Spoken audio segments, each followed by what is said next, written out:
Hey, my name is Rashika Simmons, of course, and today I will be presenting my PowerPoint wit. For the introduction, I have a few bullet points basically about Margaret. In her 1991 play, Margaret Edison examines the internal life of an English professor suffering from a terminal illness.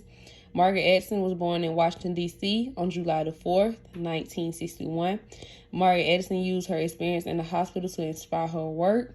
She also received her undergraduate degree from Smith College, Renaissance history, work added jobs in Iowa. She also lived in a French convent in Rome and then returned home to D.C. to work as a unit clerk on the cancer treatment floor of a research hospital. Her 2 years working there inspired her to begin working on wit, which she wrote during the summer of 1991 while working at a bicycle shop in D.C. I have 4 DDQs from the play Wit. 1 is, do you think if Vivian had any type of visitors/supportive friends, it would have made her fight harder? I think so. 2 is, why do Vivian feel as if her death wouldn't affect her colleagues, but instead it will only affect them on practical or professional terms?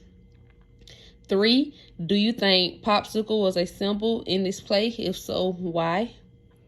4, what do you think Vivian meant when she said in scene 2, I should have asked more questions because I know there's going to be a test? I have 3 quotes from the play that I enjoyed the most or that I like the most.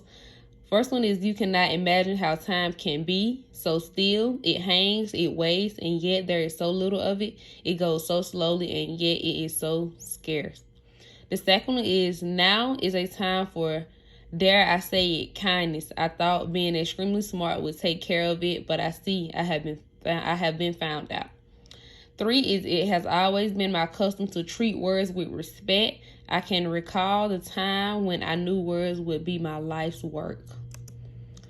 I have scene analysis. I have a scene 1 and a scene 16. I chose those 2 because those were the beginning and the end.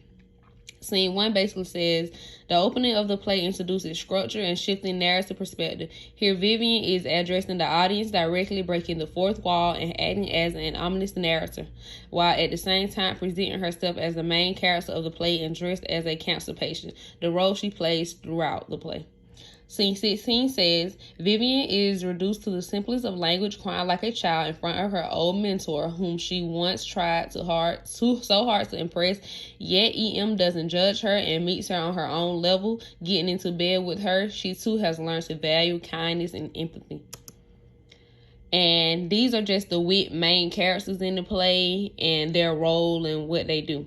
Vivian, who is also a 50-year-old professor of English who specializes in the metaphysical poetry of John Donne.